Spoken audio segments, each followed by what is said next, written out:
Oi, pessoal, vamos voltando para a gente dar sequência na segunda palestra, se der para todo mundo sentar. Eu gostaria só de passar um vídeo rapidinho de vocês. Tenho certeza que todo mundo conhece o PetCare aqui, mas a gente fez um vídeo para quem não teve a oportunidade de conhecer nossas instalações e estruturas, para vocês conhecerem melhor. E todas as unidades PetCare estão abertas para vocês irem e conhecerem. Depois, a Priscila vai falar um pouco da nossa nova parceria com a Royal, tá bom? Obrigada e sejam bem-vindos de volta. Você conhece o PetCare? Eu tenho certeza que sim, mas eu vou te mostrar uma parte que você não conhece.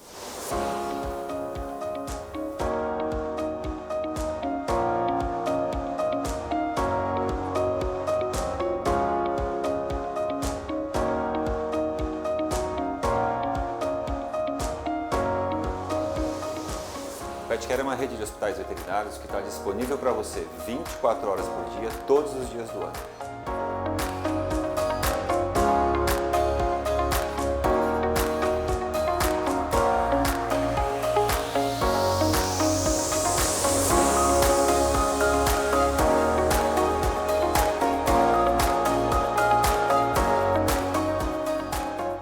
A nossa estrutura vai muito além de um consultório.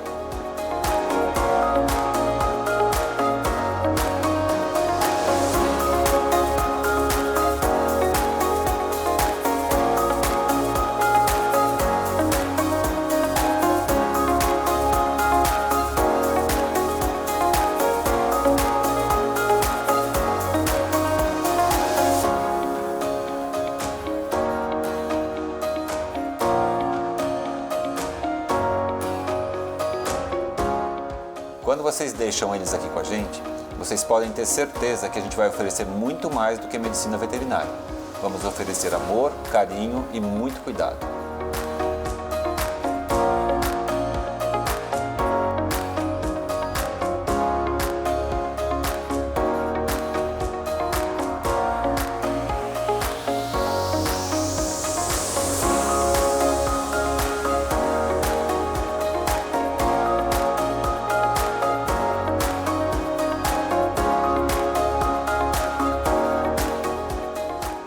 O amor aos animais e o respeito aos nossos clientes é o que nos guia à melhor estrutura, ao melhor atendimento e à melhor equipe veterinária.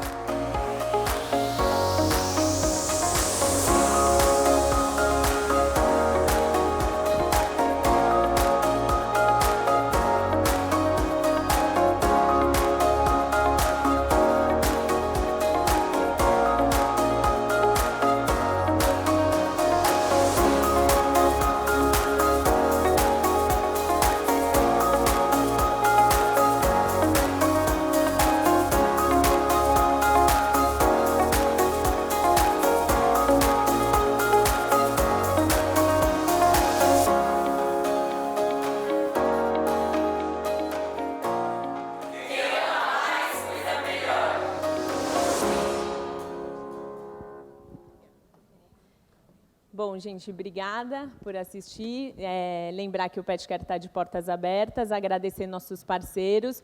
Quem ajudou a fazer esse vídeo foi a PetMed.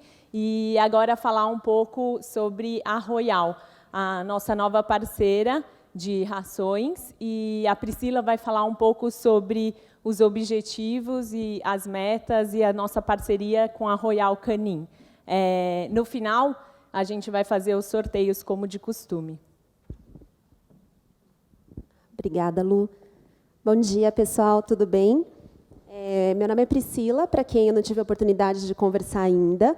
E, em nome da Royal Canin, venho dizer que, para nós, está sendo muito legal a gente ter essa nova parceria, né? Então, nós estamos bastante contentes, né, de iniciar esse caminho juntos. E eu tenho certeza que, ao longo desse ano de 2019, a gente vai se encontrar bastante, a gente vai colher bastante frutos dessa parceria. Bom, o meu objetivo aqui hoje é falar rapidamente para vocês sobre a Royal Canin e a Mars também, né, que hoje é a empresa detentora do Grupo Royal. Bem, eu não sei se todos sabem, mas nós estamos completando 50 anos, né, de marca, né, de Royal Canin. sendo 28 anos no Brasil. E a Royal Canin, ela começou com um médico veterinário que era criador de cães da raça pastor alemão, isso lá na França, em 1968. Então, o Dr. Jean Catahí, que é esse médico veterinário que nós vemos à direita na foto, ele desenvolveu o primeiro alimento que era específico para o tratamento coadjuvante de algumas doenças dermatológicas, né? Então, em 1968, surgiu o nosso primeiro alimento, que era a Yellow Soup, que hoje não existe mais, mas foi daí que surgiu toda a nossa filosofia de oferecer alimentos coadjuvantes ao tratamento das principais afecções de gatos e cães. Bem, os nossos pilares são como que nós trabalhamos, né? Então, a Royal Canin possui 3 grandes pilares, né? Então, o pilar veterinário, que somos nós, né, que trabalhamos com clínicas veterinárias, hospitais, associações de classe, né? Temos o nosso canal de criadores, onde nós possuímos programas, né, para criadores, né, de cães e de gatos, além de ONGs. E o nosso canal de varejo especializado, onde nós temos toda uma equipe comercial e de vendas que dá suporte para as principais lojas. Em 2002, a Royal Canin passou a fazer parte do Grupo Mars. Eu não sei se todos conhecem, mas a Mars ela é uma empresa global, familiar, né, então uma empresa de capital fechado, e que ela possui diversas outras marcas, né, diversos segmentos de marcas que são muito comuns no nosso dia a dia, né, como, por exemplo, Skittles, M&M's, né, Uncle Beans, e algumas outras marcas, inclusive dentro do segmento de alimentação para cães e gatos, que se chama Mars Pet Care. Então, falando um pouquinho do Grupo Mars para vocês, então aqui a gente tem algumas empresas, né? Então temos, como eu comentei com vocês, algumas marcas do segmento pet, que a gente vai ver mais para frente, algumas marcas que são de segmento alimentício também, né? De alimentação humana, e temos também outros segmentos que atuam com cavalos, com pássaros, com peixes, e também o segmento de serviços veterinários. Uma coisa bem legal da Mars é que, independente da empresa que faz parte do grupo, a gente tem 5 princípios que norteiam todas as nossas decisões. Tanto decisões, grandes tomadas de decisões, quanto pequenas decisões do nosso dia a dia, né? E esses princípios são qualidade, responsabilidade, mutualidade, eficiência e liberdade.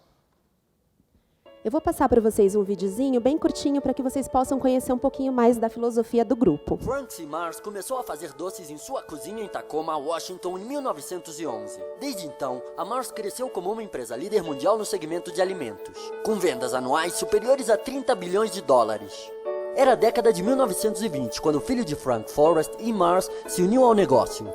E juntos lançaram a barra de chocolate Milky Way. Em 1932, Forrest se mudou para o Reino Unido com o objetivo de construir um negócio baseado na filosofia da criação de benefícios mútuos para todos os públicos. Nas décadas seguintes, Forrest expandiu para os mercados de alimentos e alimentos para animais de estimação e inovou com a marca de chocolates M&M's. Em 1960, Forrest comprou o negócio fundado por seu pai e uniu as empresas para criar a Mars Incorporated. Ao longo dos anos, a Mars continua expandindo-se, e Royal Canin, Nutro, Banfield Pet Hospital e Wrigley se tornaram parte da nossa família de marcas. Nessas décadas, as gerações da família Mars e seus associados trabalharam lado a lado para criar a Mars Incorporated, que conhecemos atualmente. Somos uma empresa multinacional com mais de 70 mil associados pelo mundo, mas nosso objetivo continua o mesmo. Tudo o que fazemos está baseado em nossos princípios de qualidade, responsabilidade, mutualidade, eficiência e liberdade, unindo-nos em meio a diferentes idiomas, culturas e gerações. Continuamos sendo uma empresa familiar privada. Temos uma visão de longo prazo dos nossos negócios e dos desafios que compartilhamos com nossa sociedade. Colaboramos com nossos clientes, fornecedores, governos, ONGs e pesquisadores para alcançar nosso objetivo de contar com matéria-prima sustentável que nos permita produzir e distribuir nossos produtos sem esgotar os recursos cada vez mais escassos da Terra. As decisões dos negócios estão baseadas em nossos princípios, enriquecidos pela contribuição de nossos grupos de interesse pela ciência. Por exemplo, temos como objetivo até 2040 eliminar as emissões de gases de efeito estufa provenientes das operações diretas de nossas fábricas. Nossas metas estão 10 anos à frente do que a maioria dos especialistas recomenda e devemos ser rápidos para conseguir um impacto real. Estamos comprometidos em utilizar fontes sustentáveis de cacau, café, chá preto, óleo de palma, pescados e produtos marinhos até o final desta década.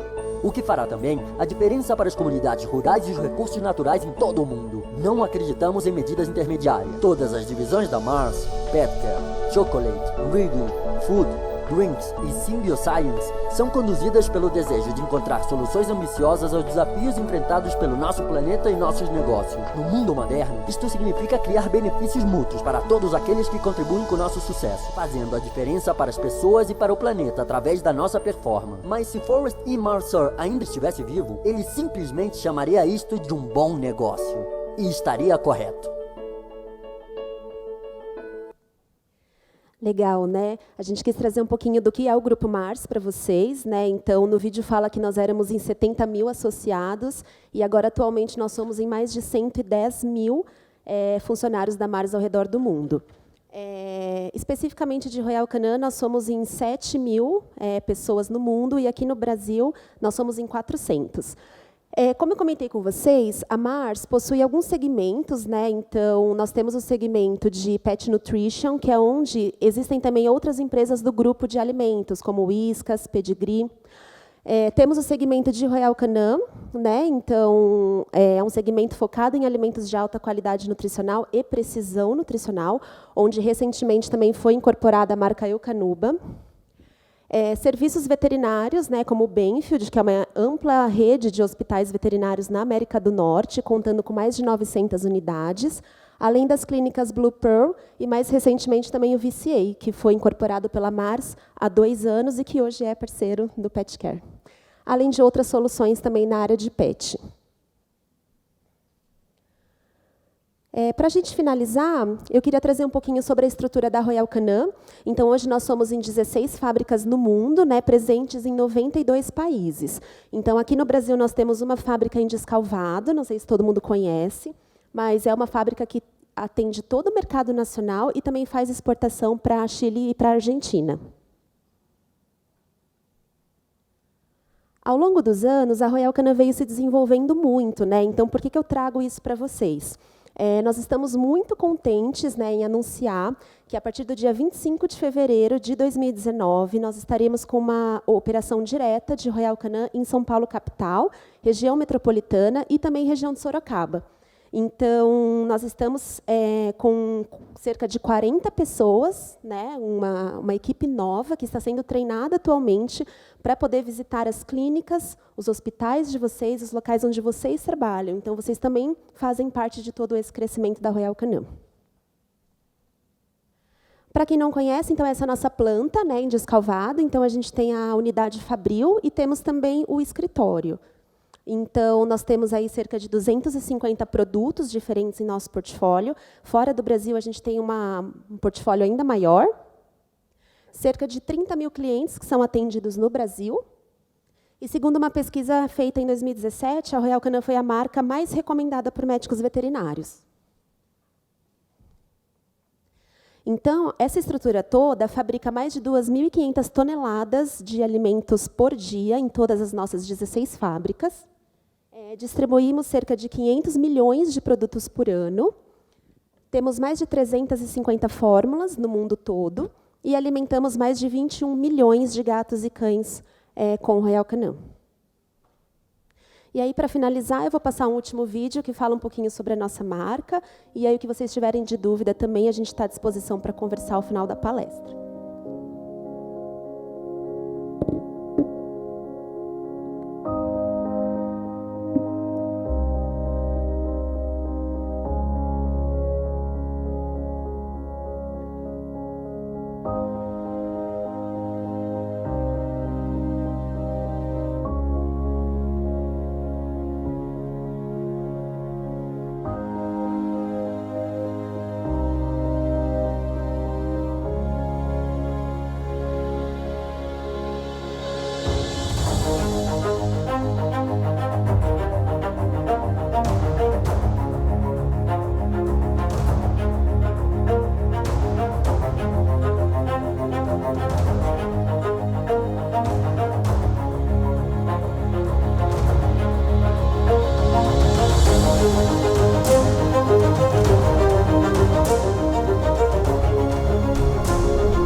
Pessoal, obrigada. Agora a gente vai fazer, acho que um breve sorteio, né, Lu?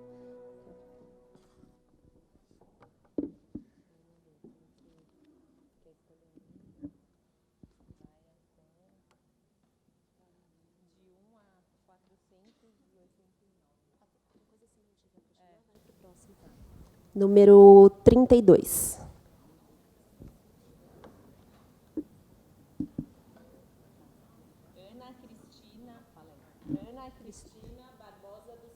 Ana Cristina Barbosa dos Santos.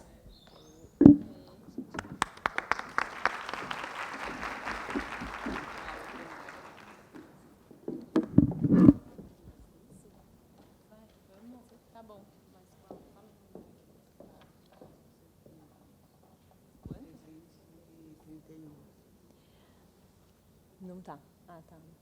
Maiara Mendonça. Parabéns.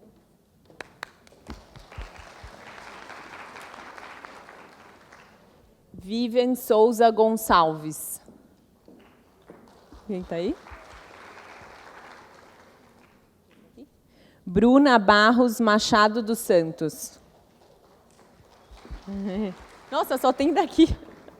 Tá assim, tá. Natália Destre Pavan. Tá aí? Depois, quem pegou o kit, a gente pode tirar uma foto juntos? Edivanês de Carvalho Campos.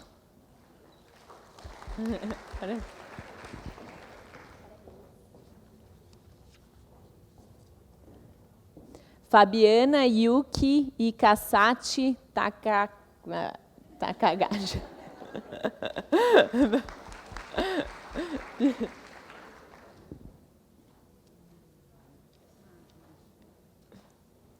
Faltam quantos? 3? Patrícia Guerra. Patrícia? Foi embora? Então, Roberto Luiz Escorvo. Tá aí? Daí. Suelen Silva Oshiwama. Aqui. E o último.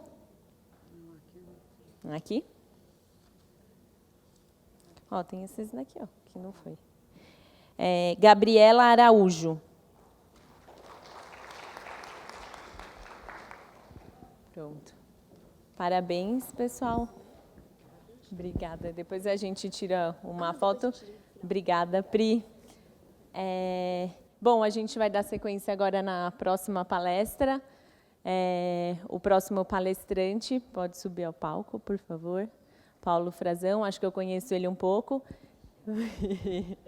E ele é o nosso coordenador da imagem de radiologia do PetCare. E acho que eu vou deixar ele se apresentar melhor. Obrigada e boa palestra. Ele é meu marido.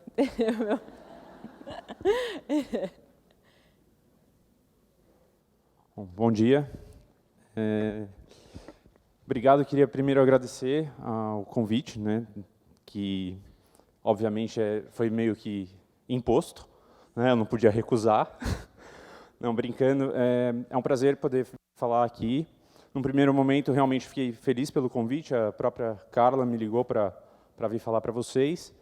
E depois que eu olhei e vi que eu ia falar depois da Mitica, fiquei um pouco nervoso, né? Obviamente, mas...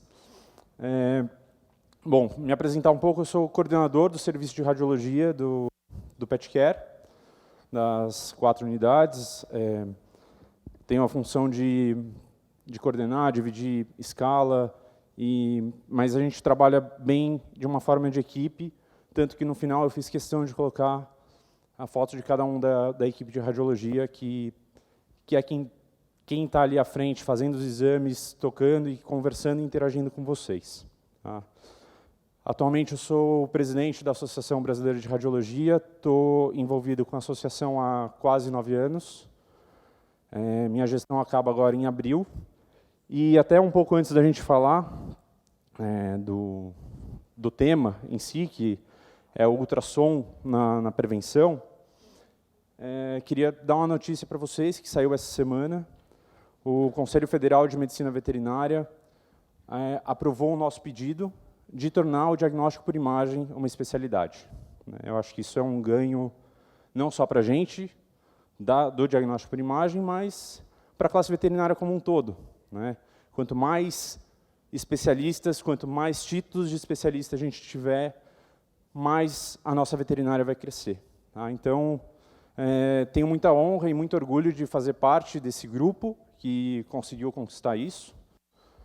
Claro que não é um trabalho único, não sou só eu, mas é toda a associação, todo o Colégio Brasileiro de Radiologia, que há anos vinha tentando conseguir isso, e a gente conseguiu, pelo menos, deixar esse legado. Né? Eu saio da gestão em abril, outras pessoas vão tocar a associação, mas com esse legado que a gente deixa para a nossa área. Né? Então, é com muito orgulho que eu trago essa informação para vocês.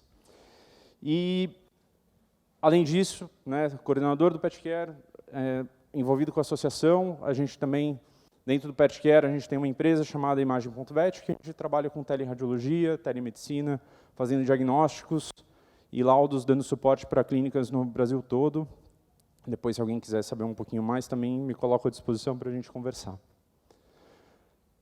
Quando a Carla me sugeriu o tema, eu achei bem interessante. Né, falar, ultrassom na prevenção é o que a gente faz todo dia. A gente faz ultrassom de check-up, acha algumas coisas ali que não são esperadas.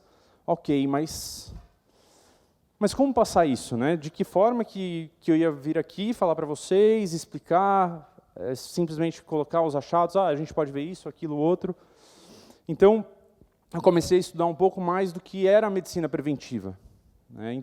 E acabei traçando uma linha de raciocínio, onde eu vou falar um pouquinho para vocês do que é a medicina preventiva para a medicina humana, né? E que é algo já bem estabelecido e bem importante, que a gente acredito que a gente tem que começar a fazer de uma forma um pouquinho mais enfática na medicina veterinária, pontuar quais são as estratégias dessa medicina preventiva na medicina humana, e aí sim tentar encaixar o que o ultrassom, de que forma que o exame ultrassonográfico pode nos auxiliar na medicina preventiva. Tá? Bom, a medicina preventiva já é uma especialidade na medicina humana, tá? E o principal objetivo da medicina preventiva, como o próprio nome diz, é prevenir doenças ou enfermidades ou lesões. Ou seja, a gente se antever ao que está acontecendo, chegar num diagnóstico mais precoce de uma doença ou de uma lesão, para que a gente tenha um tratamento mais efetivo. Tá?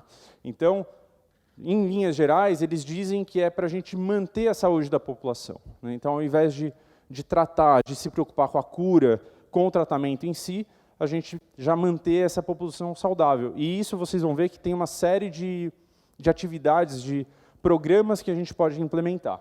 Tá? Não só a gente fazer o diagnóstico precoce, mas em alguns casos onde a gente já tem um diagnóstico, a gente tentar retardar o desenvolvimento dessa enfermidade. Então, a medicina preventiva também vai atuar nessa área. Tá? E, por fim, minimizar complicações dessas alterações que a gente já conhece. Então, um animal com câncer, por exemplo, a gente fazer medicina preventiva, fazer prevenções, para que a gente minimize as complicações que esse paciente possa vir a ter. Então, como eu falei, não é cura ou tratamento, e sim a gente prevenir que essas doenças apareçam, visando melhorar a qualidade de vida desses pacientes, né, dessa população em geral, e todos os pontos que a gente abordar, que a gente fizer na medicina preventiva, visa reduzir os fatores de risco para que essas enfermidades e essas doenças se alastrem e tornem, talvez, a vida desse paciente pior. Tá? Então, a medicina preventiva ela ganhou força na década de 80, principalmente nos Estados Unidos, onde eles identificaram que havia um alto custo nos tratamentos de várias doenças, como, por exemplo, o câncer, a diabetes, no sistema de saúde americano. Tá? E, a partir daí, eles começaram a fazer alguns estudos, onde eles perceberam que, se a gente aumentar o investimento na prevenção, no final de tudo, a gente tem uma redução bem expressiva das despesas com esses tratamentos. Né? E aí, a partir daí, isso foi crescendo, tomando forma, tomando corpo, e, obviamente, se a gente pensar para os planos de saúde, isso é essencial. O plano de saúde, a ideia dele é que o paciente, ele invista um pouquinho na saúde dele por mês, para que o plano de saúde possa cobrir todos os gastos. E, obviamente, que pelo lado do plano de saúde, ele não quer ter um gasto com esse paciente. Ele quer que aquilo se dilua e em um ou outro ele vai ter que ter o gasto. Então, se ele investe um pouquinho mais na prevenção e ele não tem o gasto com o tratamento, acaba sendo bem importante. Então, de forma massiva, os planos de saúde começaram a fomentar bastante a medicina preventiva, e isso tem se tornado cada vez mais, principalmente nos dias atuais. Tá? E aí é uma frase da medicina preventiva, né? Um statement deles, que é intervenção proativa, realizada no tempo presente, em função dos riscos projetados para o surgimento ou agravamento de uma doença. Então, esse é um resumo do que eles veem como medicina preventiva. A gente ter ações no presente para evitar as doenças que possam aparecer ou se agravar no futuro. E a gente tem algumas ações de medicina preventiva que são feitas na medicina humana e a gente acaba fazendo na medicina veterinária e muitas vezes a gente nem sabe que a gente está fazendo isso. Né? Então, o mais comum, que é bem sinérgico, são os programas de vacinação. Então, a gente pegar um filhote, fazer o programa de vacinação dele, o que a gente está fazendo é medicina preventiva, prevenindo que esse animal venha a adquirir uma doença no futuro. Tá? E outras ações, como controle de colesterol, atividade física. Então, isso está muito em voga hoje em dia, a gente ter uma vida saudável, né? Então, você fazer atividade física, você controlar a sua alimentação, você ter hábitos alimentares mais saudáveis, controlar o peso, tudo isso são medidas da medicina preventiva. Tá? Check-ups regulares e o que eu tenho, pelo menos, acompanhado e visto mais fortemente na atualidade é a questão do alívio da mente. Principalmente a gente que vive numa cidade como São Paulo, uma cidade cosmopolita e com muito estresse, muito trânsito e muita cobrança, a gente tem que se preocupar também com a nossa saúde mental. Então, algumas atividades como yoga, psicólogos, meditação, tudo isso é uma forma de medicina preventiva. Tá? Bom, a medicina preventiva ela é dividida em estratégias, em níveis. Tá? E eles colocam 4 níveis: primária, secundária, terciária e quaternária. Tá? E o que é cada uma delas? A primária, o nível primário da estratégia da medicina preventiva é, basicamente, evitar a ocorrência. Isso vem desde do período gestacional.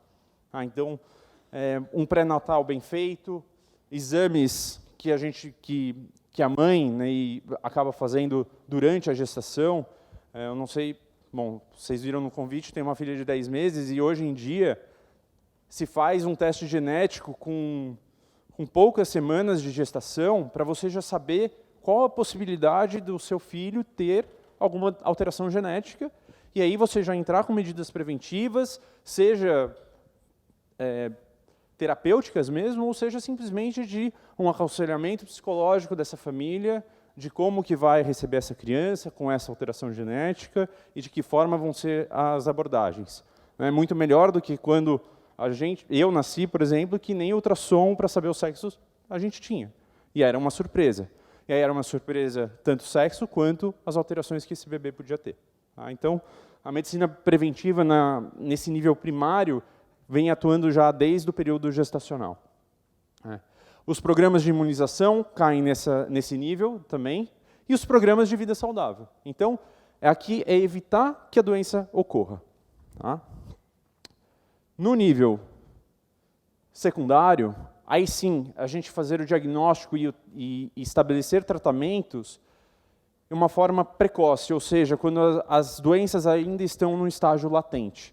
Então, é a gente fazer exames, a gente ter um programa ou uma rotina de check-up desses pacientes para que a gente pegue as doenças quando elas ainda são assintomáticas. E que elas ainda não estão apresentando nenhum sintoma e que a gente tenha que fazer o tratamento ou então da doença em si, ou então o tratamento paliativo dos seus sintomas. Tá? Então, esse é o nível secundário, a gente se preocupar em pegar em estágios iniciais as doenças, onde a gente ainda não tem uma morbidade significativa. Sejam essas doenças primárias ou secundárias. Tá? Então, de novo, na medicina, a hipertensão é uma doença primária que pode levar a diversas doenças secundárias. Então, é uma das doenças que se preocupa eles se preocupam em fazer o diagnóstico precoce e controlar e não deixar que a hipertensão se desenvolva. Já uma secundária, né, então a busca por tumores, mesmo que a gente saiba qual é a doença primária, a gente procurar doenças secundárias. Então, metástases provenientes de tumores primários. Então, se sabe que tem uma doença primária, e aí, nesse nível secundário, a gente vai fazer a busca, por exemplo, de metástases. Tá? Nesses 2 primeiros níveis, é onde o exame ultrassonográfico ele consegue ser encaixado, tá? Nos programas de nível primário e secundário. O terciário, a gente já vai trabalhar um pouco com reduzir o impacto de doenças sintomáticas. Então, nesse nível, a gente visa diminuir reduzir as dores do paciente, reduzir os danos que essa doença pode causar ao paciente, parar a progressão, restabelecer saúde de funções. Ou seja, a gente pode implementar, inclusive, tratamentos, que às vezes eles não são tratamentos definitivos. Por exemplo, um animal com osteosarcoma, onde a gente decide fazer uma amputação. A gente sabe que há uma chance de recidiva, mas fazer a amputação desse animal, a gente está prevenindo danos futuros, por exemplo, o espalhamento de metástases. Tá? Outro ponto que eles abordam nesse nível é a questão da reabilitação. Então, você fazer tratamentos fisioterápicos em alguns pacientes de forma preventiva para que eles tenham qualidade de vida, ou seja, que eles não percam a sua mobilidade, a sua independência. Tá?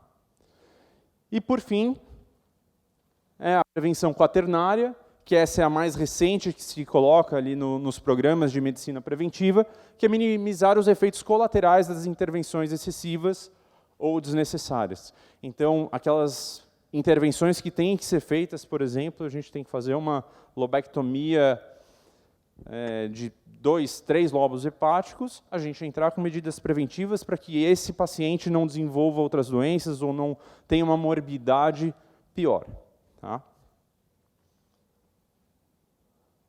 Bom, entrando agora na minha praia, né, o ultrassom em si, de que forma que o ultrassom pode ser preventivo? Então, como eu comentei, ele vai se encaixar exatamente nos primeiros 2 níveis, no nível primário e no nível secundário de estratégia de medicina preventiva. Tá? O que a gente não pode esquecer aqui são as bases da ultrassonografia. O exame ultrassonográfico ele tem como principal ferramenta a avaliação morfológica das estruturas.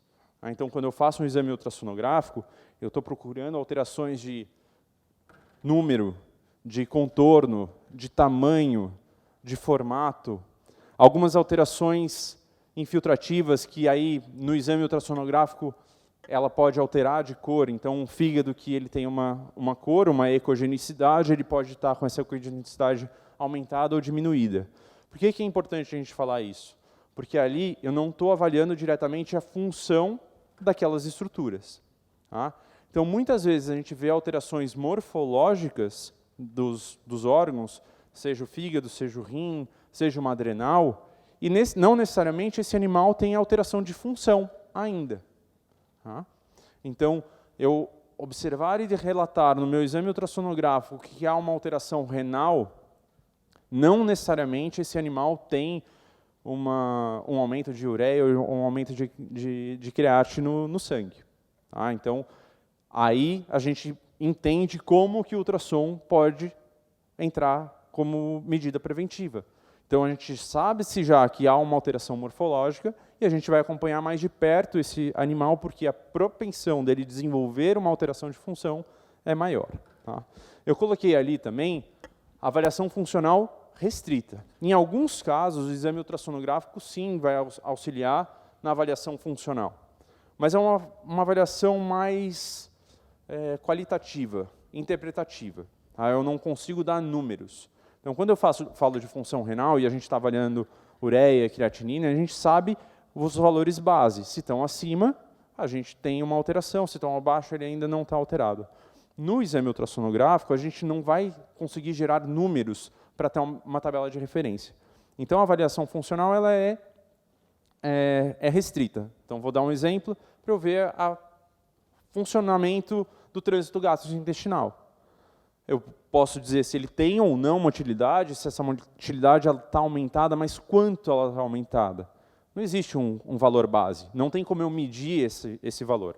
Tá? Então, a gente pode avaliar, e isso depende também do momento. Se eu peguei um animal que acabou de se alimentar, ele vai ter um peristaltismo mais acelerado, mas será que ele tem uma condição de peristaltismo acelerado? Não necessariamente. Tá? É a condição daquele momento. Tá? Também, não tem nenhum peristaltismo. Tá, mas há quanto tempo ele está de jejum? Né? Tem alguma comorbidade que pode fazer com que ele tenha uma redução da motilidade? Alguma medicação que ele está tomando que faça a redução de motilidade? Então, simplesmente eu, pelo ultrassom, dizer que ele tem uma diminuição de motilidade, é a avaliação daquele momento e não necessariamente eu estou fazendo uma avaliação real da função desse órgão. Tá? E, por último, a gente lembrar que o exame ultrassonográfico ele tem uma alta sensibilidade para lesões focais, mas uma baixa especificidade. O que quer dizer isso? Eu consigo olhar alterações focais, então eu consigo ver em um fígado uma lesão focal, uma formação, mas eu não vou conseguir dizer qual é o nome dessa alteração. Ah, é um hematoma? É uma neoplasia? É um abscesso? É claro que, muitas vezes, a gente tem algumas informações adicionais que vai fazer com que a gente direcione um pouquinho mais a nossa impressão diagnóstica. Né? Então, se eu vejo uma alteração, que ela tem um pouquinho de gás nessa formação, poxa, dessas 3 opções que eu dei, o abscesso com uma bactéria produtora de gás é mais provável que seja. Então, vai estar ali como uma das primeiras hipóteses diagnósticas na minha impressão diagnóstica. Tá? Mas a gente precisa de exames complementares, principalmente citologia e histopatologia, para a gente chegar ao diagnóstico definitivo e aí sim ser específico e dar um nome para essas alterações.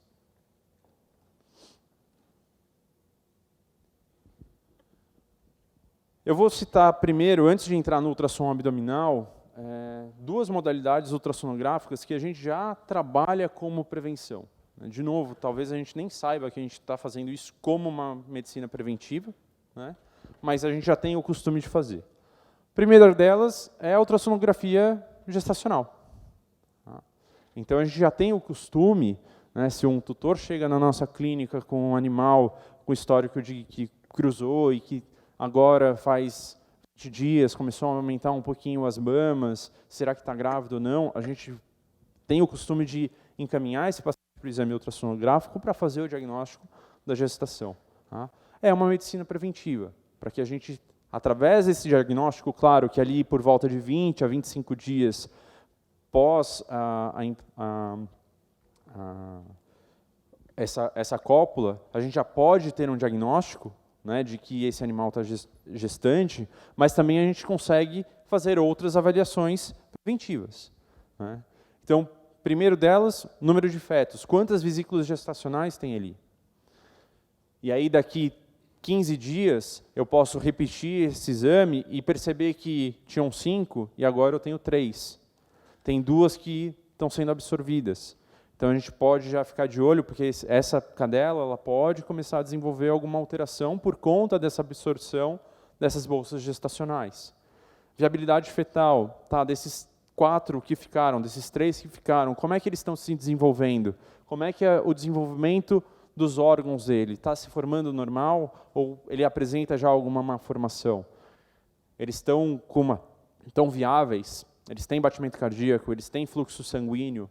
Né? Tudo isso é medicina preventiva que a gente já tem o costume de fazer pelo exame ultrassonográfico, aí o gestacional. Tá?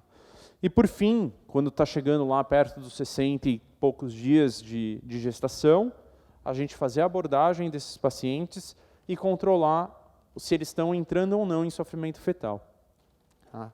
Isso é bastante importante naquelas raças onde, sabidamente, a gente vai ter que fazer uma intervenção cirúrgica. Né? Então, um bulldog inglês que tem uma dificuldade de parto, normalmente eles têm parto distóxico, a gente tem que saber o exato momento de fazer a intervenção, né? Para não tirar esses filhotes de forma precoce e aí ter uma dificuldade maior na habilitação, na reabilitação desses pacientes, né, desses filhotinhos. Então, a gente vai controlando com o exame ultrassonográfico para ver em que momento eles entram em sofrimento fetal. Não necessariamente eles estão em sofrimento fetal, tá? Mas a gente, pela frequência cardíaca, a gente consegue avaliar que eles estão diminuindo a sua frequência e que provavelmente eles estão entrando no momento que seria o momento do parto natural. E aí sim é o momento da gente fazer a abordagem. Tá? Então, ali perto dos 60 e poucos dias, a gente deveria começar a fazer esse exame ultrassonográfico todo dia para poder acompanhar esses fetos. Tá? Alguns criadores já têm esse costume. Né? Eles próprios, muitas vezes, eles têm um veterinário responsável técnico do criador, ou eles próprios são veterinários e eles já têm o costume de ir lá fazer o exame, solicitar o exame. Tem um colega que ele é criador de Border Collie, e ele sempre... Border Collie e Pastor Shetland. E aí, sempre que está na fase final de gestação, ele vai lá, passa comigo, quer ver como é que estão, formação, viabilidade fetal, quantos são. Então, é uma forma de prevenção que a gente tem que preconizar. A outra modalidade da ultrassonografia é na cardiologia. Eu não sou cardiologista, não faço ecocardiograma, então não vou entrar aqui em detalhes de que forma a gente faz a prevenção ou das alterações que a gente consegue observar, mas a gente já tem o costume de fazer o ecocardiograma de forma preventiva. E o principal exemplo é em exames pré-anestésicos. Sempre que a gente vai submeter um animal a um procedimento cirúrgico, a gente pede uma bateria de exames. Claro que depende da idade, se eles são mais jovens, normalmente a gente vai preferir um eletro a um eco, se for um gato, a gente vai preferir um eco, mas ele já entra como um método de prevenção. Então, a gente avaliar essa estrutura cardíaca, as paredes ventriculares, as válvulas, para a gente ver se esse animal apresenta ou não alguma alteração que possa levar a uma intercorrência durante o procedimento anestésico, e aí, baseado nisso, definir se a gente entra mesmo em cirurgia, mas sabendo dessas restrições, ou se simplesmente a gente não vai entrar com esse animal em cirurgia. Também se faz avaliação de defeitos congênitos. Então, algumas raças, logo que nascem, ou poucos meses depois, elas deveriam já passar por uma avaliação de ecocardiograma para a gente avaliar esses defeitos congênitos, se eles existem ou não, e planejar uma intervenção caso seja necessário. Então, por exemplo, a estenose da válvula aórtica, que ela é bem comum em animais de raças grandes. Eu acho que eu inverti ali. Já a estenose da pulmonar, ela é bastante comum em cães e rara em gatos. Então, a gente sabendo essas probabilidades, a gente pegar um animal recém-nascido de uma determinada raça, onde a gente sabe quais são as possibilidades de alterações congênitas, a gente já encaminhar para fazer um exame de ecocardiograma e planejar, caso ele venha a ter as alterações congênitas, a gente planejar não só a correção cirúrgica, ou mesmo o tratamento desses pacientes, mas já orientar de que esses animais não podem entrar em reprodução, porque eles podem passar isso aos seus descendentes. Doenças adquiridas, então as endocardioses, que são prevalentes em raças pequenas, as cardiomiopatias dilatadas, por exemplo, do boxer. Então a gente já sabe que o boxer ele tem essa propensão. Por que não, ali, com 4, 5 anos, a gente já começar a fazer uma medicina preventiva e passando com um cardiologista, fazendo o ecocardiograma, para que a gente pegue essa lesão numa fase inicial e consiga instituir um tratamento efetivo, dando qualidade de vida para esse paciente. Não esperar ele chegar já a um nível de exaustão, onde a gente vai ter comprometimento de outros órgãos, comprometimento pulmonar, enfim, outras alterações, que aí sim a nossa intervenção, a nossa ajuda vai acabar sendo menos efetiva.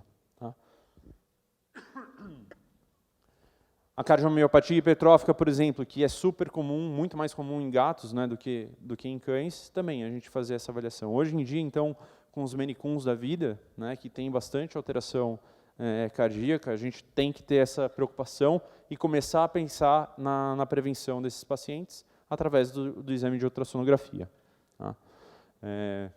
Lembrando aí que, inclusive, as cardiomiopatias hipertróficas podem ter a formação de trombos e a gente conseguir fazer essa avaliação através do ecocardio, sabendo que ali dentro de uma câmara a gente tem uma formação de coágulo e que esse coágulo ele pode se desfazer em qualquer momento e se transformar em um trombo. Então, de novo, a gente tem o diagnóstico precoce e a gente consegue fazer uma intervenção.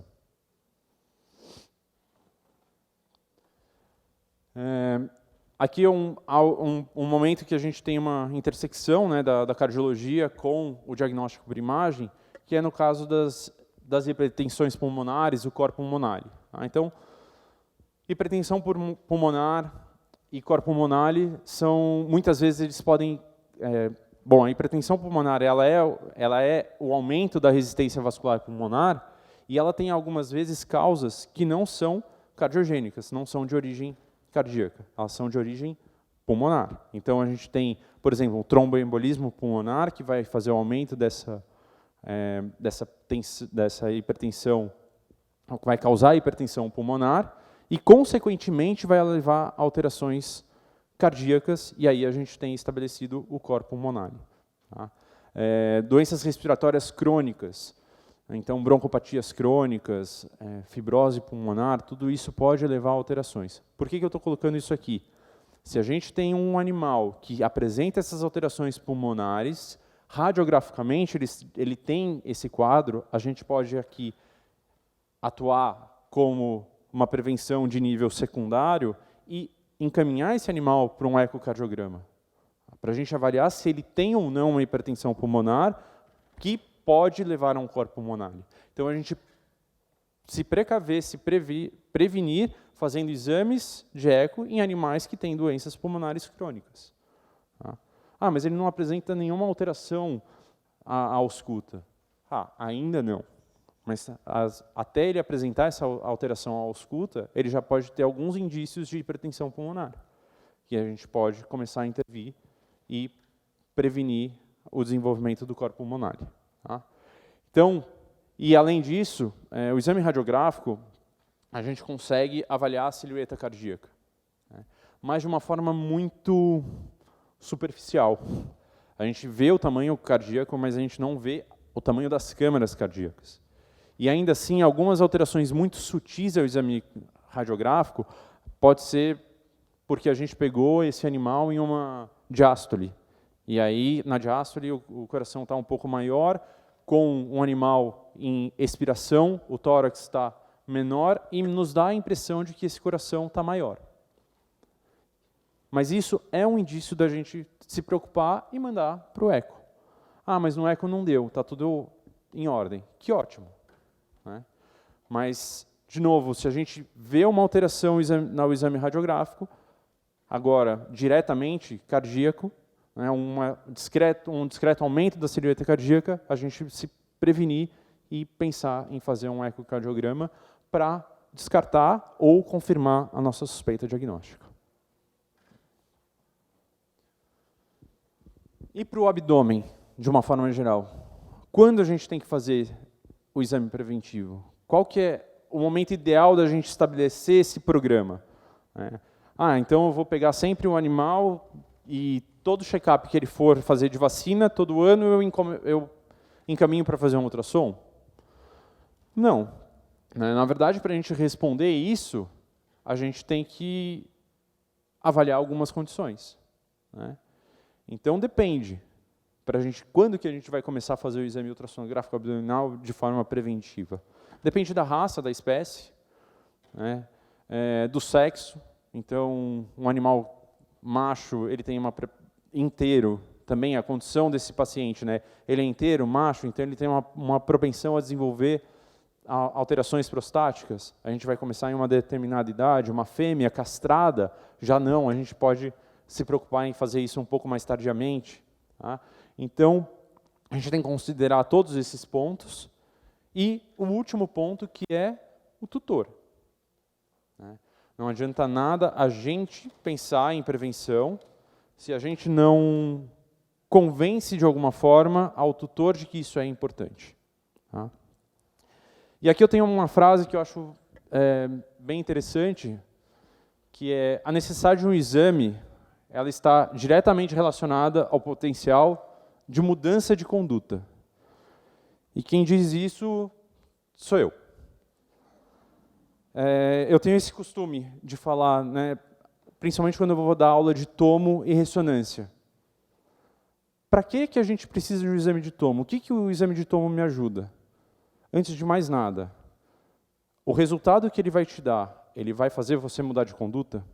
Eu acho que isso a gente tem que ter para todos os exames, desde um hemograma até uma tomografia, uma ressonância, uma biópsia.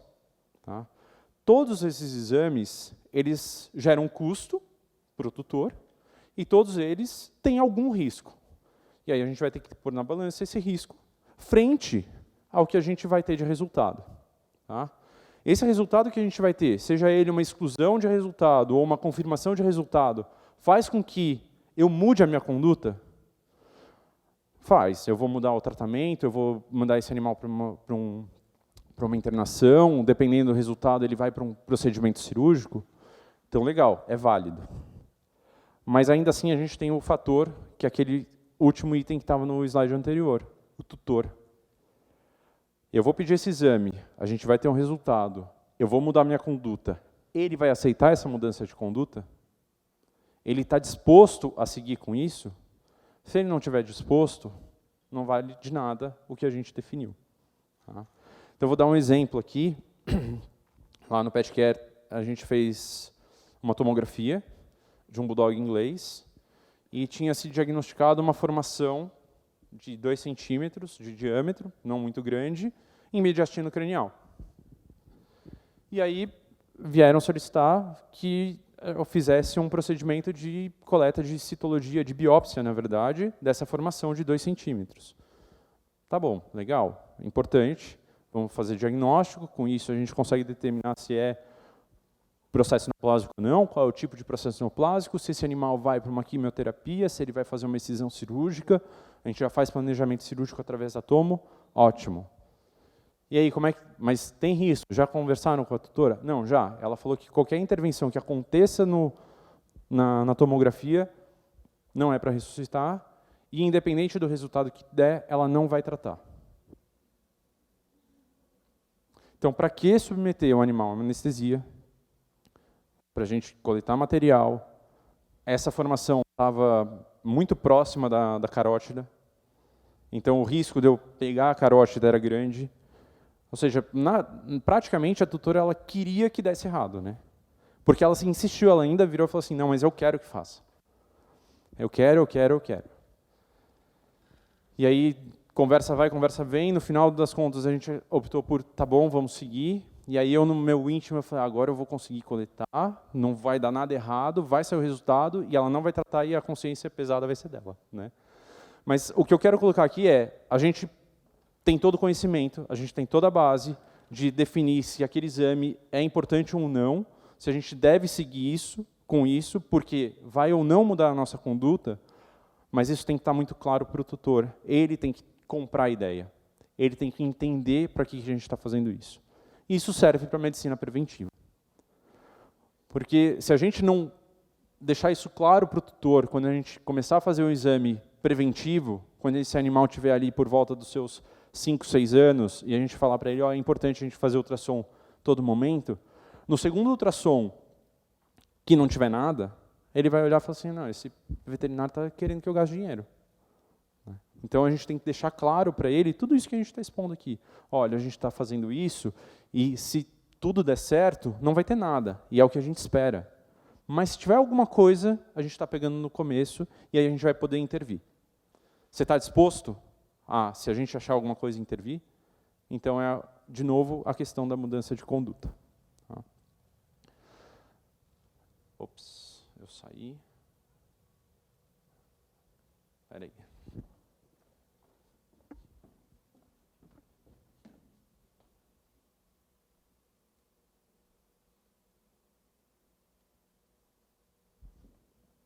Voltamos.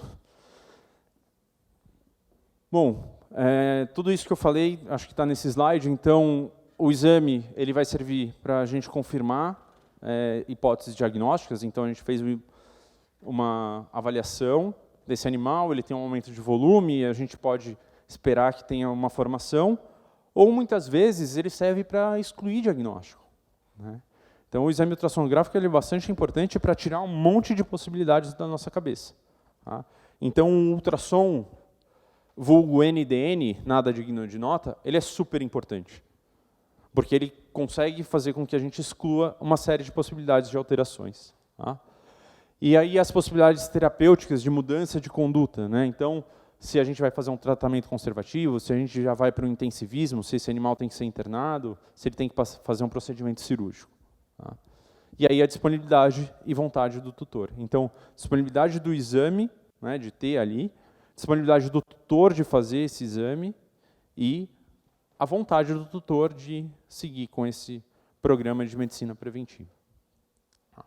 Então, quando, como eu falei, depende todos esses pontos, mas em linhas gerais, eu acredito que a gente pode começar, de forma geral, a partir dos 5 anos. Né? Então, quando esse animal começa a entrar em idade geriátrica, vamos dizer assim. Tá?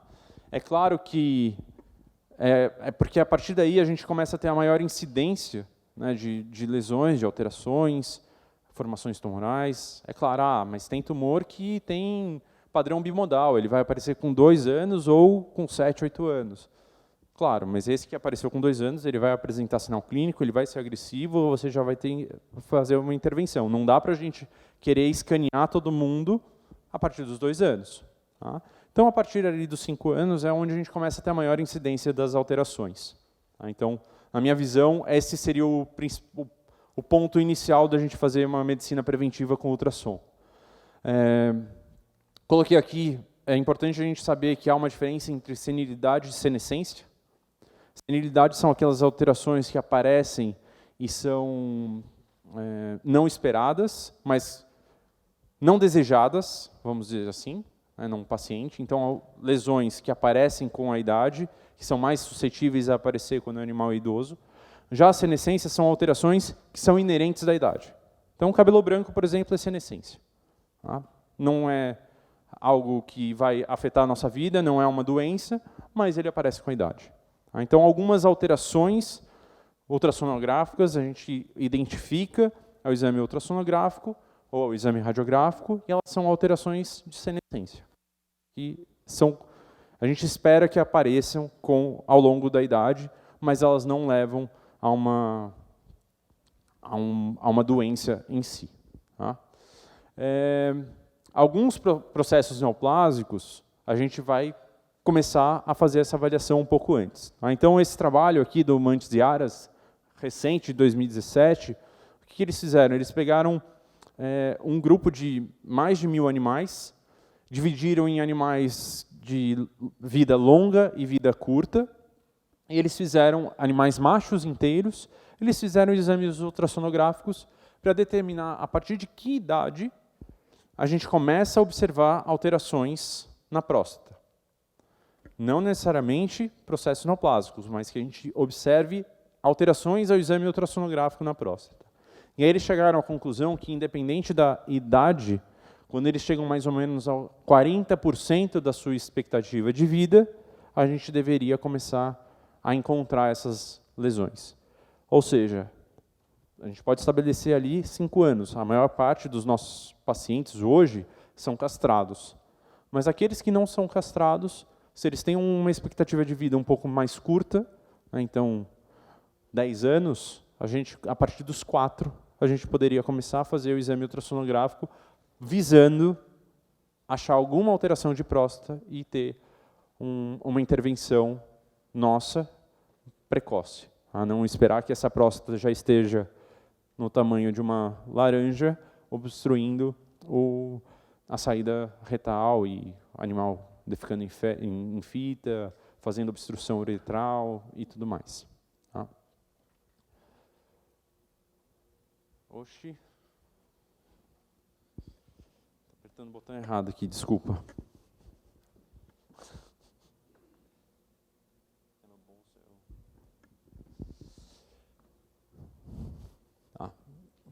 Alguns outros fatores que vão fazer com que a gente pense em mudar essa idade de início. Né? Então, antecedentes. Então, animais que têm cistites recorrentes.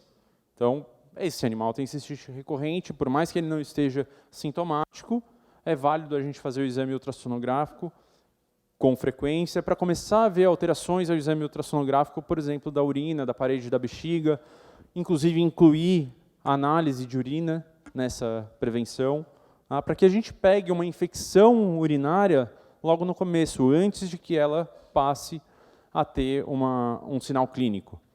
Cálculos em vias urinárias. Então, esse animal ele já tem uma propensão a desenvolver cálculo, já foi feito um procedimento cirúrgico, por mais que a gente mude a alimentação, a gente entre com alguns medicamentos, é válido sim a gente fazer o ultrassom de forma rotineira para avaliar se novos cálculos estão sendo formados, antes de que eles causem sintomas. A mesma coisa para os cálculos em vesícula biliar. Tá? E doença intestinal inflamatória.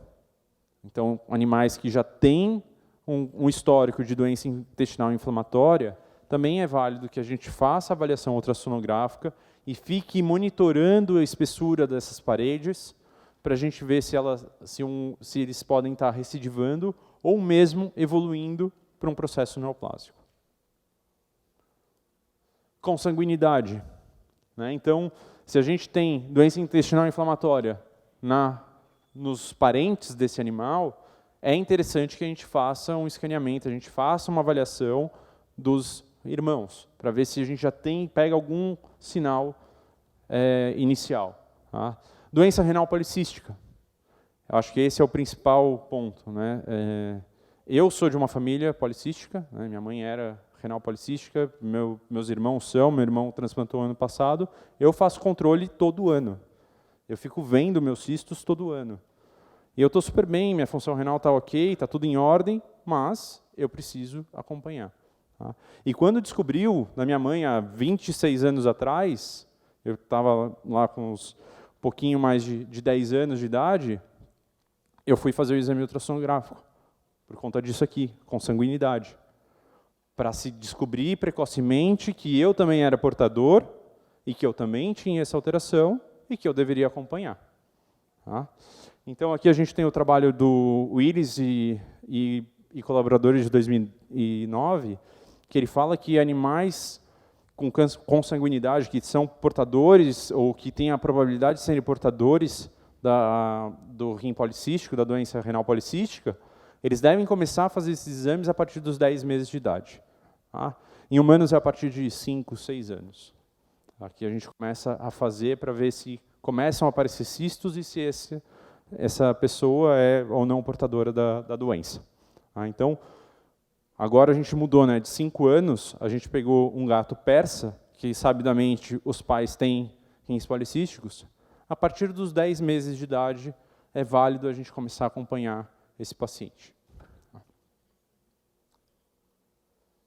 Comorbidades, então, animais endocrinopatas, a gente vai fazer o ultrassom para a gente avaliar, por exemplo, num animal com hiperadrenocorticismo, para a gente avaliar fígado, se está começando a ter deposição de gordura, se ele começa a ter mineralização, formação de cálculos biliares. Né? Sintomatologicamente, às vezes ele não apresenta nada, ele tem alterações hormonais, mas ele está bem. Mas, de novo, a gente começa a pegar previamente alterações e conseguir fazer a intervenção. Tá? Pacientes oncológicos, então, eu acho que é onde a gente está bem estabelecido a ultrassom como forma preventiva. Né? Dependendo do tipo de tumor que a gente tem e a localização desse tumor, alguns protocolos já estão muito bem estabelecidos de estadiamento. A gente fazer o ultrassom abdominal para fazer a avaliação de linfonodos, de parênquima hepático para possíveis metástases. Né? Hoje em dia, já avançando até um pouco mais para estadiamento por tomografia. Então, a gente faz a varredura desse tórax e abdômen já pela tomo para chegar em diagnóstico precoce de metástases muito pequenas pulmonares, ou mesmo em parênquima esplênico, parênquima hepático. E algumas variações da normalidade que a gente pode encontrar, mas aí sim não vai mudar o nosso tempo de começar a fazer esse exame. Agenesia renal, citos inversos, baço acessório, que é um baço adicional. São alterações, na verdade, que a gente pode encontrar, são variações da normalidade, não vão levar necessariamente a uma alteração, a uma doença, mas a gente sabendo que um animal ele só tem um rim, a gente tem que tomar muito mais conta desse único rim que ele tem. Né?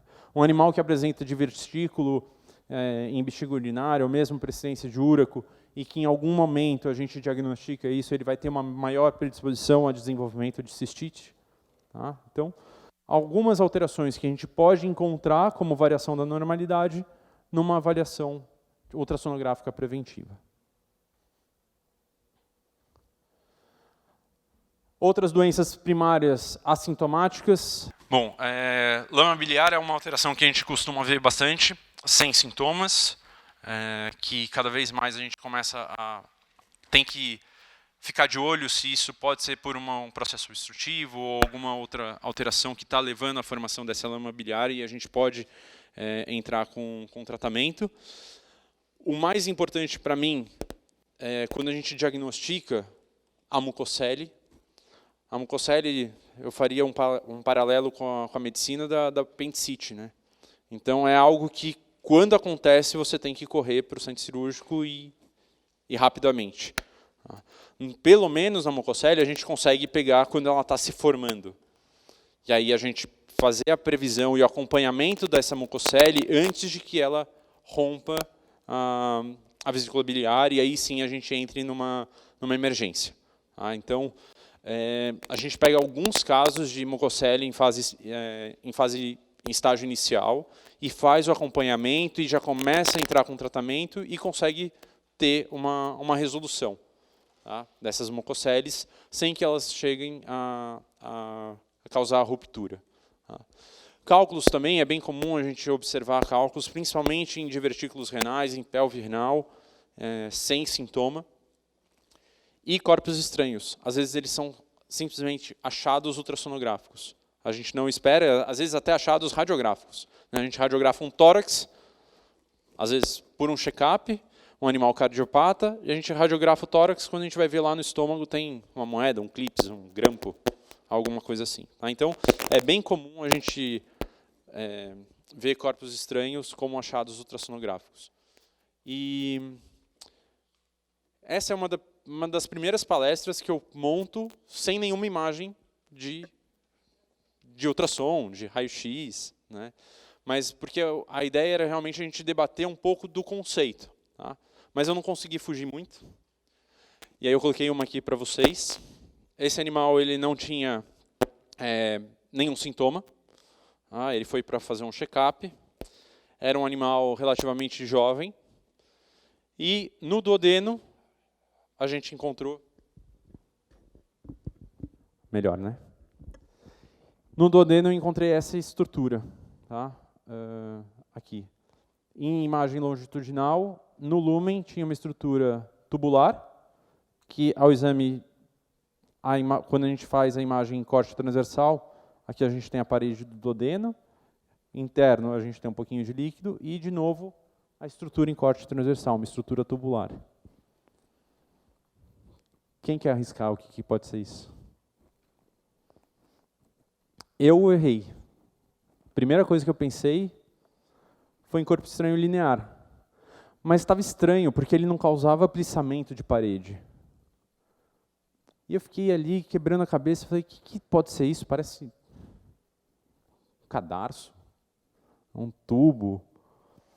Enfim, liguei para a veterinária na hora e falei, olha, tem uma estrutura em duodeno, tubular, retilínea, não conseguia pegar o comprimento dela, mas ela tinha aqui 0,2 centímetros de diâmetro. E aí eu recorri ao pai dos burros, né? Fui lá no nosso livro de ultrassonografia e comecei a pesquisar e achei uma imagem igualzinha. Tá? Era um verme redondo. Tá? Verminose. Tá? É a única imagem que eu tenho de verminose até hoje, mas eu fiz e assim, agora nunca mais eu vou esquecer, né? A gente vê uma vez, a gente não esquece mais. Mas era algo que o animal não apresentava, não tinha nenhum sintoma, estava lá em duodeno, e a gente pôde entrar de forma preventiva, né, antes que ele desenvolvesse alguma sintomatologia, fazer o tratamento. Tá? Bom, doenças primárias assintomáticas ainda, os cistos renais e hepáticos, que eu comentei, então muitas vezes não há uma consanguinidade, né, esse animal não tem histórico na família, e a gente faz o ultrassom e há um cisto renal. Ok, cistos renais são normais, muitas vezes eles não vão desenvolver uma nefropatia aguda ou mesmo crônica. É a mesma coisa para os cistos hepáticos, mas a gente tem que acompanhar, a gente tem que ficar olhando, porque eles podem romper, se transformar em cistos hemorrágicos e complexos. Tá? Então, é importante que a gente acompanhe. Outras formações sólidas e cavitárias, então em parênquima hepático e esplênico, muitas vezes são achados. A gente faz ultrassom lá com 5 a 6 anos e a gente acha formações, e elas podem ser desde hiperplasias nodulares até um hemangiosarcoma. Tá? Então, quanto mais precocemente a gente diagnosticar essas formações, essas estruturas, melhor vai ser o prognóstico para esse paciente. Tá? E aí a gente vai entrar com os exames complementares de histologia e histopatologia para conseguir definir o nome dessa lesão e pensar em possíveis tratamentos. Quimioterapia, radioterapia, procedimentos intervencionistas cirúrgicos. Tá bom? Outro achado assintomático são os lipomas ou necrose nodular de gordura. Então, são estruturas no meio do abdômen que não estão em localização de linfonodo, que elas parecem um linfonodo ao exame ultrassonográfico, são estruturas nodulares. Normalmente, elas têm um pouco de processo reacional ao redor dessa gordura, e nada mais é do que um lipoma. Tá? Alguns desses lipomas em cavidade abdominal, eles podem desenvolver uma área de necrose interna, e o grande problema deles é, se a gente não pensa em fazer uma intervenção, eles crescem, e aí sim o tamanho deles começa a comprimir estruturas, invadir estruturas e causar sintomatologia. E por fim, esse, para mim, é o achado ultrassonográfico mais comum, que a gente não espera, são as nodulações em adrenais. Tá? A gente acha uma infinidade deles. E o grande problema de a gente achar isso é que esses são os principais diagnósticos diferenciais para um nódulo em adrenal. Ele pode ser um tecido normal, pode ser um mielolipoma, pode ser uma hemorragia, uma metástase ou até um feocromocitoma.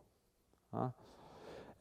E aí a gente tem a recomendação de, quando se acha essa nodulação, a gente pode fazer citologia, a gente pode tentar espetar uma agulha ali? Pode.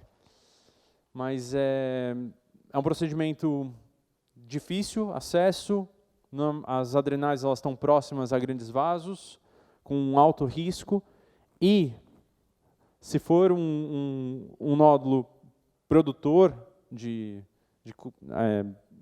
adrenalina, a gente pode estimular a liberação dessa adrenalina e esse animal entrar em parada cardiorrespiratória. Tá? Então, não é um procedimento seguro de se fazer. Então, o que a gente tem de recomendação é ir acompanhando 1 a 3 meses de intervalo a evolução desses nódulos para ver se eles crescem. Se ele tiver um crescimento acelerado, aí sim, vamos pensar em fazer uma tomografia, um planejamento cirúrgico e excisão. Tá? Se não tiver, a gente pode simplesmente ir acompanhando e evoluindo. Tá? A minha labradora tinha um nódulo em adrenal, era relativamente grande, mas ele cresceu super lentamente, não invadiu veia cava, então não precisei fazer nenhum procedimento. E eu acompanhava sempre.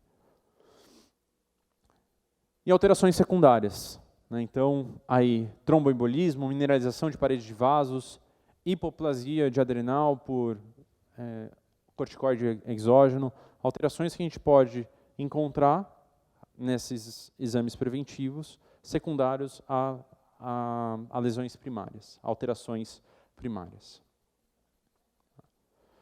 Processos infiltrativos, então, principalmente alterações metabólicas, endócrinas, reacionais e neoplásicas, e o principal de todos, que são as metástases. Né? Então, se a gente tem formação neoplásica primária, fazer o estadiamento através do ultrassom para a gente tentar buscar essas metástases. E para finalizar, a gente tem uma outra modalidade de ultrassom que é também uma forma preventiva da gente fazer diagnóstico e que deveria ser instituído e que normalmente não é feito por nós ultrassonografistas, mas sim pelos criticalistas ou intensivistas, ou quem está na emergência, que é o exame FAST. Tá? Então, algum desconhecido diz normalmente que o exame FAST é uma olhadinha rápida no abdômen. Faz um exame FAST aí, rapidinho, vê se tem mapiometra. Faz um ultrassom aí rapidinho, vê se tem um cálculo. Tá? Exame FAST não é isso. Apesar do nome FAST estar relacionado a um exame rápido, tá? Na verdade, FAST vem das iniciais de Focus Assessment with Sonography for Trauma, ou, quer dizer, avaliação focada com o ultrassom em traumas. Tá? Então, animais que possuem histórico de trauma, a gente faz uma avaliação direcionada, rápida, para avaliar líquido livre. Ponto. É essa a denominação de FAST. Tá? Ela foi uma ferramenta utilizada pelos cirurgiões intensivistas de emergência, na verdade, a partir de 1990, como triagem e pós-procedimento dessas cirurgias. Tá? Então, pacientes com trauma na medicina, eles faziam o FAST, determinavam como triagem para ver se tinha líquido livre, se tinha hemorragia ou não, e pós-recuperação eles continuavam fazendo o FAST, para acompanhar essa formação de líquido livre, se tinha cessado ou não. Tá? Depois ela passou a ser uma ferramenta de point of care, de novo para triagem e monitoramento, ou seja, não é só mais para o trauma, mas sim para animais em emergência. Então, se faz a busca de líquido livre, com os mesmos 4 pontos na veterinária. Tá? Então, próximo à bexiga, próximo ao rim esquerdo, na janela diafragmática, entre o fígado e o diafragma, e no rim, próximo ao rim direito. Tá? São 4 pontos onde a gente faz a avaliação, e aí focada, avaliação focada com ultrassom, para determinar se há ou não líquido livre. Tá? Eles dizem, né, que o FAST ele passou a ser uma extensão do exame físico.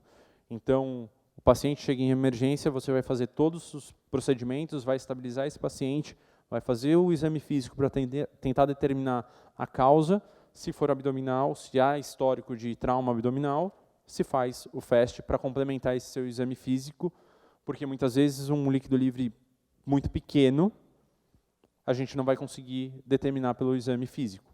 Tá? Mas ele pode ser já importante, por exemplo, uma hemorragia ativa. Tá? O exame FAST ele é rápido, possui baixo impacto e é uma primeira abordagem. E com essa primeira abordagem, a gente vai tentar determinar ou escolher o próximo passo. Né? Então, se a gente vai para um outro exame, um exame mais complexo, para determinar a origem dessa hemorragia ou a origem dessa formação de líquido livre, ou se a gente vai, como a gente tem costume e protocolo no PET Care, viu o líquido livre, a gente punciona o abdômen e olha esse líquido livre. Se tiver aspecto sanguinolento, a gente compara o hematócrito com o hematócrito do paciente para determinar se é uma hemorragia ativa ou não. Tá? Ou se a gente simplesmente vai fazer controle do FAST. Tá? Então, algo que a gente já faz o FAST, o que a gente está agora no PET Care desenvolvendo e passando para o próximo passo é tornar isso uma ferramenta direta e quantitativa e comparativa, ou seja, a gente tem um relatório onde a gente vai ser igual e o resultado ele vai ser independente de quem faça o procedimento. Então, eu avalio os 4 pontos, determino se tem pouca, média ou grande quantidade em cada um desses pontos. Assim, quando um próximo profissional, de novo, seja o ultrassonografista, seja o veterinário da internação, refizer esses 4 pontos, ele vai conseguir comparar essa quantidade e a evolução, mesmo sem ele ter feito o primeiro exame. Então, volta-se nos 4 pontos, faz a mesma avaliação de quantidade, baixa, média e alta. Tem a parte qualitativa também da questão, se o líquido é completamente anecogênico, se ele tem partículas ou não. Desculpa. E com isso a gente conseguir fazer a monitorização adequada desse paciente, o controle. Tá? E, de novo, através do FAST, a gente vai determinar se esse animal simplesmente vai para uma internação, para a gente ficar controlando, ou se a gente tem que partir para um procedimento cirúrgico. Tá? É uma ferramenta ultrassonográfica preventiva. A gente tem o histórico, mas preventivamente a gente quer saber se há ou não líquido livre. E com esse líquido livre a gente tomar a nossa decisão. Tá? Como falei, são 4 pontos: presença ou não de líquido livre, o score quantitativo, a avaliação qualitativa. Tá? E a grande importância do FAST é algo que normalmente não é possível com o exame ultrassonográfico, que é a sua repetibilidade. Né? Eu faço um exame agora e eu faço um exame daqui 2 horas, a minha abordagem ultrassonográfica, a minha imagem ultrassonográfica, nem sempre ela é perfeita e igual, como um raio-x. Se eu faço um raio-x de tórax laterolateral, em decúbito direito, se eu fizer daqui 15 dias, eu vou conseguir exatamente a mesma posição e a mesma imagem para eu poder fazer a comparação.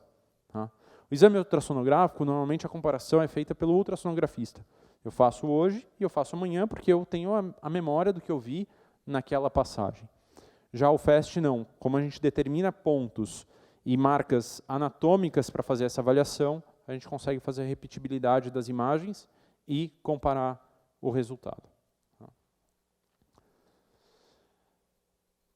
Queria agradecer a cada um dos radiologistas da nossa equipe. Hoje somos 14, tocando a rotina dos 4 hospitais. Tá?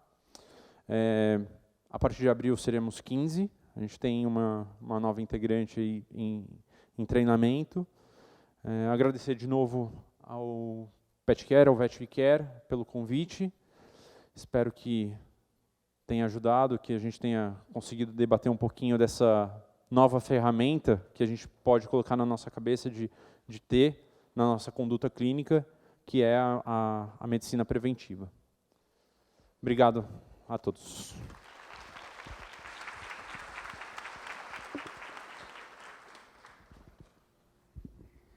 Obrigada, doutor Paulo. Gente, muito obrigado para vocês. Um bom domingo. Alguém tem dúvidas para perguntar para o doutor Cazé? Eu mando o microfone. Tem? Cazé?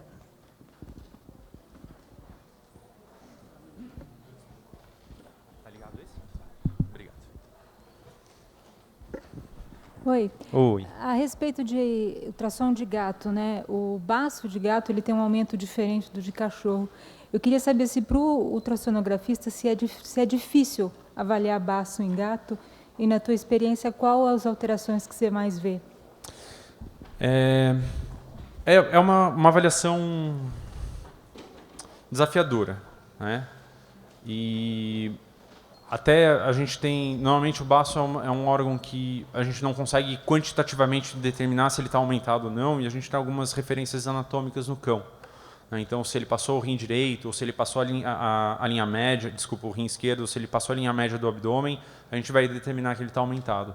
No gato, tem um trabalho recente que eles conseguem comparar com medida de espessura, tá? E a partir de uma certa medida se pode considerar espessado. A gente não tem isso, como é um único trabalho, a gente não utiliza isso tão rotineiramente, a gente só tem essa informação e acaba usando ali no fiel da balança para a gente decidir se está aumentado ou não. Tá? Mas a gente tem poucas alterações esplênicas em gato que a gente se defronta como a gente tem no cão. São poucas as vezes que a gente vê formações neoplásicas, mesmo hiperplasias nodulares. Tem muito pouca alteração esplênica em gato que a gente costuma pegar.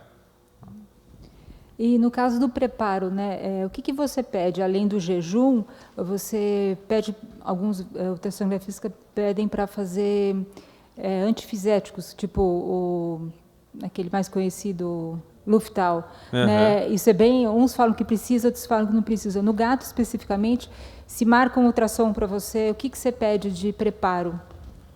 A gente tem um protocolo de pedido que tem algumas informações de preparo do paciente e do tutor.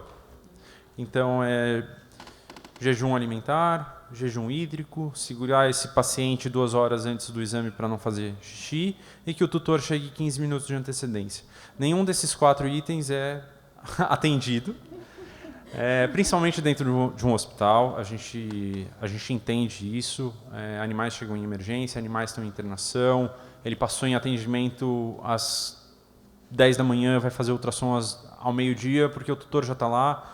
Então, na minha experiência, o Luftal não é necessário. Claro que é um limitante se o animal tiver com muita quantidade de gás. Se ele tiver um processo obstrutivo baixo e a gente tiver toda a alça intestinal dilatada por gás, realmente a gente vai ter uma grande dificuldade, ou mesmo um ilho funcional. Tá? Mas se ele tiver um ilho funcional, uma obstrução, você vai entrar com o Luftal e não vai mudar nada. A gente vai continuar tendo esse artefato. Então, não é uma limitação do exame o gás, mas ele não tem que ser um limitante para a gente realizar o exame de uma forma total. Algumas informações vão ser perdidas, ponto. Mas, na minha experiência, se eu tive que pedir para voltar por conta de gás 2 vezes nesses anos que eu faço, foi muito. Obrigada. Imagina.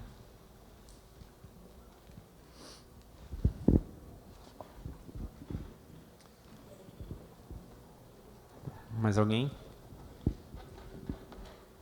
A gente teve um caso esses dias que o Dr. Casé viu uma anormalidade no abdômen de um animal e depois de 3 semanas, a pessoa veio para fazer um controle e essa anormalidade não conseguiu ser encontrada por conta de gases. Aí o animal teve que voltar outra vez. Então, pequenos detalhes, eu aprendi isso no dia a dia, podem se perder por causa de gás. Eu só estava... O que é importante nesse caso? Por mais que a gente tenha tudo no sistema e a gente faça controle, a solicitação de vocês focada. Então, sempre tentem colocar lá o que vocês querem que a gente procure. Né? Esse era um caso que ele veio, ultrassom abdominal. Era um controle da nodulação em adrenal, que eu tinha visto, mas não tinha sido especificado que era para fazer o controle dessa nodulação. E como um nódulo ele pode não ser algo importante clinicamente, né?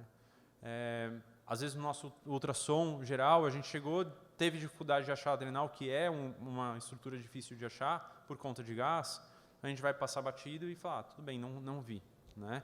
Então, quando vem com a especificação, aí a gente vai ter mais cuidado em procurar esse nódulo, apertar um pouquinho mais, desviar para cá, desviar para lá, não deu. Essa é a importância do exame, vamos remarcar. Aí sim a gente vai remarcar para tentar achar. Eu acho que eu queria acho que essa palestra foi extremamente importante. Eu não sou mais clínica, não estou mais no dia a dia, mas eu lembro e vejo a rotina dos hospitais. Quantos animais a gente poderia ter salvado ou a gente poderia ter economizado dinheiro gasto do bolso do cliente, que o animal não tivesse sofrido tanto, se ele tivesse feito ultrassons preventivos. No exemplo de todos nós temos animais com hemabdômen, pelo menos uma vez por mês, uma vez a cada 2 meses, a gente tem praticamente 3 por semana. São animais que têm tumores ocultos de abdômen, sem sintomatologia, rompem e aí geralmente chegam num estado já crítico. Então, acho que isso é uma coisa que, conversando com o proprietário, ele sempre vai querer o melhor. Vamos falar de Schnauzer. Quantos Schnauzers a gente vai mandar para ultrassom depois dos 5 anos de idade? A Bárbara está até indo aí, mas que vai ter morolitismo, vai ter um fígado maior, vai ter lama biliar, então... Eu acho que é o que a doutora Metica também falou, um animal obeso já pode ter uma série de doenças que a gente teria que verificar. A parte cardiológica todo mundo sabe, mas eu acho que a gente causaria bem menos sofrimento nos animais se a gente ensinasse os proprietários e compartilhasse com eles a nossa preocupação de que eles vivam bastante e sejam nossos clientes por um período longo de tempo e com qualidade de vida. Falei muito? Desculpa, gente. Bom domingo aí para vocês. Mais alguma pergunta para o Dr. Paulo?